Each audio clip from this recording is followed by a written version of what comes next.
Online news portal Jazeera নিউজের প্রথম প্রতিষ্ঠা বার্ষিকী উদযাপন সাফল্যের সঙ্গে প্রথম বছর অতিবাহিত করল online news portal Jazeera news. প্রথম প্রতিষ্ঠা বার্ষিকীতেই মানুষের ভালোবাসায় সিক্ত হয়েছে জাজিরা নিউজ। প্রথম প্রতিষ্ঠা বার্ষিকী উপলক্ষে 24শে জানুয়ারি শুক্রবার রাজধানীতে জাজিরা নিউজের কার্যালয়ে পবিত্র কোরআন তেলাওয়াত ও জাতীয় সঙ্গীতের মাধ্যমে অনুষ্ঠানের শুভ সূচনা করা হয়। আইটি এক্সপার্ট মাজেদুর রহমান মাজেদ এর প্রাণবন্ত সঞ্চালনায় জাজিরা নিউজের প্রকাশক নাজমুল হক বিশ্বাস এর সভাপতিত্বে অনুষ্ঠানে শুভেচ্ছা বক্তব্য দেন ভারপ্রাপ্ত সম্পাদক শওকত হোসেন।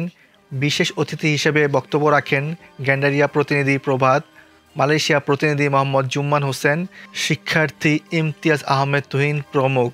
অনুষ্ঠানের বক্তারা বলেন, জাজিরা নিউজ সর্বদা নিরপেক্ষ সংবাদ পরিবেশন করে চলেছে। এরই ধারাবাহিকতায় আমরা আশা করি জাজিরা নিউজের অগ্রযাত্রা ভবিষ্যতে চলমান থাকবে এবং মানুষের আস্থা অর্জন করতে সমর্থ হবে।